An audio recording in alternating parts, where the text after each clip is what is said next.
আবারও নতুন ভিডিওতে আপনাদের সবাইকে স্বাগতম। তবে আজকে যে ভিডিওটা দেখছেন এই ভিডিওটা বেশ কয়েকদিন আগের, যখন আমি ওই বাসাতে ছিলাম। বাসা চেঞ্জ করার 2 দিন আগের ভিডিও ছিল।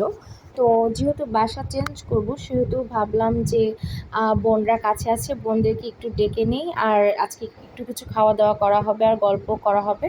তো আমার সব আপুরা চলে এসেছিল। তো আমি এখানে আনারস কেটে নিয়েছিলাম, আর দেখতেই তো পেলেন আনারসগুলো ছিল খুবই রসালো আর অনেক মিষ্টিও ছিল।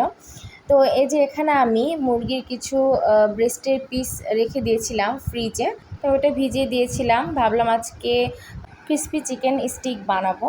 তো এই জন্য আমি এখানে ফার্স্টে এগুলোকে লম্বা লম্বা আকারে কেটে নিয়েছিলাম, ব্রেস্ট পিসটাকে দেখতেই পাচ্ছেন কিভাবে। তো এর মধ্যে আমি সব মশলা দিলাম, লবণ, হলুদ, মরিচের গুঁড়া, জিরা গুঁড়া, তারপরে সয়া সস একটু দিলাম এর মধ্যে, আর দিয়ে দিলাম টমেটো সস। সবগুলো উপকরণ দিয়ে মাংসগুলো মাখিয়ে আমি এটা ফ্রিজে রেখে দিয়েছিলাম 2 থেকে 3 ঘন্টা।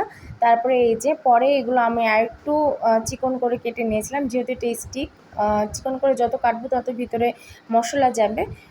তো এইভাবে ভেজে নিচ্ছিলাম। এখানে কিন্তু আপু আমাকে হেল্প করছিল। আমি কিন্তু স্টিকটা কর্নফ্লাওয়ার দিয়ে ভেজেছিলাম। অনেকে আটাও ব্যবহার করে, আটা ব্যবহার করা যাবে, তবে কর্নফ্লাওয়ার ব্যবহার করলে একটু এটা ক্রিস্পিনেসটা বেশি হবে, এটাই। তো এই যে ভাজা হয়ে গেছে, এখন আমরা এটা সবাই মিলে খাবো। এই যে আরও সেখানে আমার সব বোনরা এসেছে আজকে।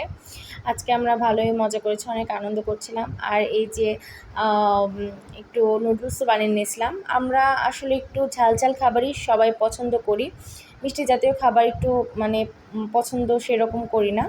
তো যাই হোক, সবার কথা চিন্তা করেই ঝাল আইটেম করেছিলাম আজকে। তো ঠিক আছে, আবারও নতুন কোনো ভিডিওতে আপনাদের সাথে দেখা হয়ে যাবে। ভিডিওটা ভালো লাগলে অবশ্যই লাইকস আর কমেন্টস করে দিবেন। ঠিক আছে, আজকের মতো এখানেই। সবাই ভালো থাকুন, সুস্থ থাকুন। আল্লাহ হাফেজ।